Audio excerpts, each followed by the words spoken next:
आज आपके साथ जिंगर बर्गर बनाने की बहुत ही कमाल की और आसान सी रेसिपी शेयर कर रहा हूँ। इंशाल्लाह जब भी आप इस तरह से जिंगर बर्गर बनाएंगे, एक तो जो क्रम्स है ना आपके वो बहुत बेहतरीन बनेंगे और ऊपर से जो क्रम्स हार्ड हो जाते हैं ना वो चीज़ भी नहीं आएगी, बहुत ही ज़बरदस्त। और इसके साथ एक सॉस है वो भी मैं आपको बनाना सिखाऊंगा, जिससे इंशाल्लाह आपके जिंगर का जो टेस्ट है वो नेक्स्ट लेवल का होने वाला है। तो बहुत ही कमाल की रेसिपी है, ज़रूर आपने इसको ट्राई करना है, इंशाल्लाह आपको मज़ा आएगा। तो चले मिलके बनाते हैं। बिस्मिल्लाहिर्रहमानिर्रहीम। मैंने ली है हाफ़ के जी चिकन, और चिकन मैंने ली है सीने का, ठीक है। और इसके इस तरह से मैंने थोड़े से पतले पतले से पीसेस बनवा लिए हैं। और अगर वेट की बात करें तो एक पीस का वज़न है तकरीबन 80 ग्राम, 80 ग्राम 85 ग्राम, यानी कि 500 ग्राम चिकन में हमने इसमें से 6 पीस बनाए हैं, ठीक है। ये आप दुकानदार को बोल के बनवा सकते हैं। तो सबसे पहले आपने चिकन को अच्छी तरह से धो लेना है, जिसे मैंने इसको धो के रखा हुआ है। उसके बाद एक मिक्सी का जार ले लें, 6 से 7 हरी मिर्चें तेज़ वाली डाल दें इसके अंदर, और 2 चम्मच आप इसके अंदर लहसुन का डाल के थोड़ा सा पानी इसके अंदर डाल के आपने इसका एक पेस्ट सा बना लेना है, थोड़ा सा पतला, ज़्यादा थिक नहीं बनाना, पतला बनाना है। पेस्ट बन जाएगा, फिर इसको आपने किसी भी छन्नी की मदद से छान लेना है। सिर्फ हमें चाहिए अदरक, उसका लहसुन का और हरी मिर्चों का पानी इसके अंदर, ठीक है। गूदा इसका हमें नहीं चाहिए। गूदा हम इसकी जो सॉस बनाएंगे ना उसके अंदर इस्तेमाल कर लेंगे, या इसका ये जो गूदा बच रहा है मिर्चों का और लहसुन का, ये आप किसी भी खाने के अंदर भी यूज़ कर सकते हैं, इसको आपने ज़ाया नहीं करना। अब इसके अंदर आधा चम्मच आपने लाल मिर्च का पाउडर शामिल कर देना है। नमक आपने 1 चम्मच या 1 चम्मच से थोड़ा सा कम शामिल कर दें। काली मिर्चें 1 चम्मच शामिल कर दें कूट के और हाथ के हाथ। सफ़ेद मिर्चें ये आधे चम्मच शामिल कर दें। अगर सफ़ेद मिर्च आपके पास नहीं है तो काली मिर्ची आपने 1.5 चम्मच डाल देना है। चाइना सॉल्ट आधे चम्मच शामिल कर दें। चाइना सॉल्ट अगर आपके पास नहीं है तो इसकी जगह पे चिकन पाउडर का इस्तेमाल कर सकते हैं, मगर क्वांटिटी इससे थोड़ी सी कम जाएगी। 2 चम्मच के करीब आपने इसमें वाइट सिरका शामिल कर देना है, और आधे चम्मच आपने इसमें बेकिंग पाउडर शामिल कर देना है। याद रखिएगा बेकिंग सोडा नहीं, बेकिंग पाउडर, ठीक है। इन तमाम चीज़ों को अच्छी तरीके से आपने मिक्स कर देना है। मिक्स करने के बाद इस चिकन को इस पानी में कम से कम 2 से 3 घंटे के लिए आपने छोड़ना है, और अगर ज़्यादा बेहतर रिजल्ट चाहते हैं तो फिर आपने इसको ओवरनाइट के लिए फ्रिज के अंदर रख देना है। अच्छा, 2 से 3 घंटे भी ना आपने इसको फ्रिज में रखना है, ठीक है। फ्रिज में रखेंगे ना तो जब चिकन ठंडा हो जाएगा तो क्रम्स बहुत ज़बरदस्त बनेंगे, सही है। तो अब हम इसकी एक सॉस बना लेते हैं। सॉस बनाने के लिए आपने मायोनीज़ ले लेनी है, तकरीबन कोई 4 से 5 चम्मच के करीब ले लें मायोनीज़।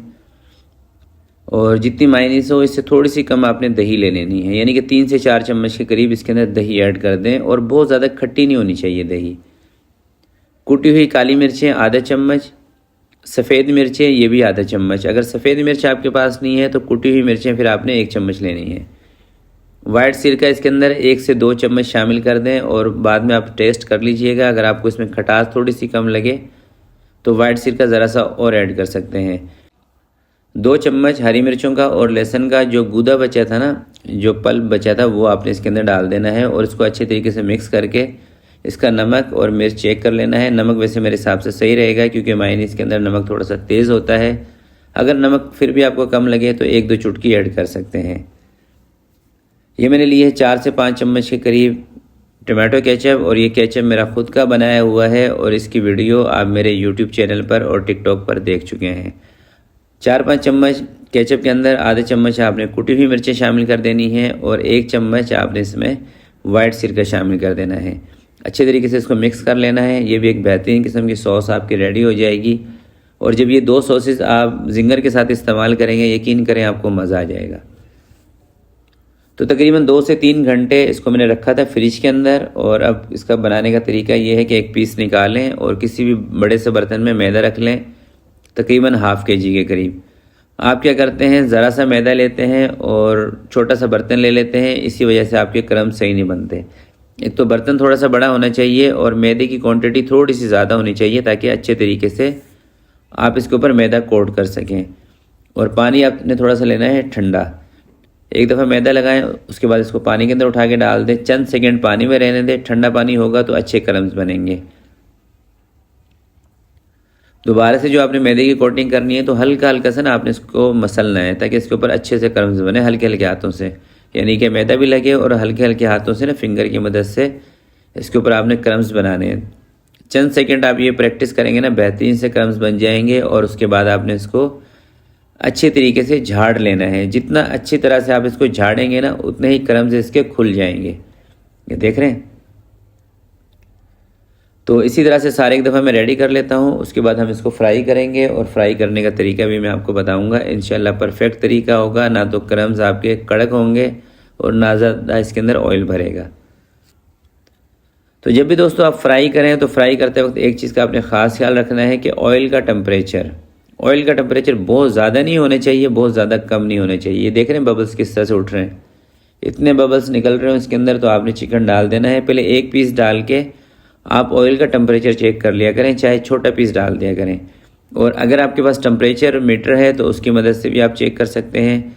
160 डिग्री का इसका टेम्परेचर होना चाहिए शुरू से लेके लास्ट तक, यानी कि जब तक आप इसको बाहर नहीं निकाल देते। 160 डिग्री में अगर आप सीने का बोनलेस इस्तेमाल कर रहे हैं तो तकरीबन 8 से 10 मिनट के दरमियान ये चिकन आपका फ्राई हो जाएगा।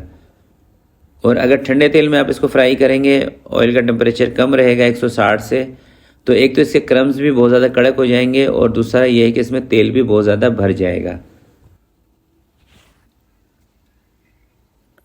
तो ये जिंगर सारे मैंने फ्राई कर लिए हैं और ये देखें एक पीस मैंने आपको तोड़ के दिखाया है। आप इसके क्रम्स चेक करें और ये देखें कितना बेहतरीन चिकन अंदर से टेंडर है और क्रम्स देखें कितने खस्ता कितने करारा हैं। तो बर्गर बनाने का सिंपल सा तरीका है, कोई भी बन ले लें। अगर आप इसको गर्म करना चाहते हैं गर्म कर लें, या वैसे भी शॉर्टकट में आप बना सकते हैं।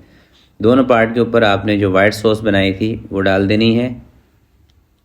अच्छा, सॉस आप अपनी मर्ज़ी के हिसाब से थोड़ी सी कम ज़्यादा लगा सकते हैं। चिकन का पीस रख दें इसके ऊपर, जो हमने केचप की सॉस रेडी की थी वो इसके ऊपर डाल दें और थोड़ी सी बारीक कटी हुई बंद गोभी इसके ऊपर डाल दें।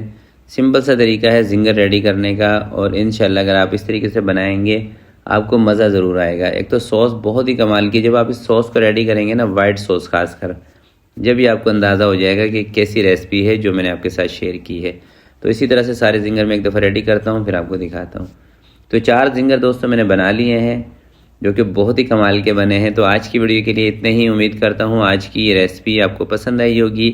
वीडियो दोस्तों अगर आपको अच्छी लगे तो प्लीज़ आपने इसको लाइक ज़रूर करना है, दोस्तों के साथ शेयर करना है। तो आपसे मिलते हैं किसी नेक्स्ट वीडियो में, तब तक के लिए अपना बहुत सारा ख्याल रखिएगा, अपने वालिदैन का ख्याल रखिएगा। अल्लाह हाफिज़।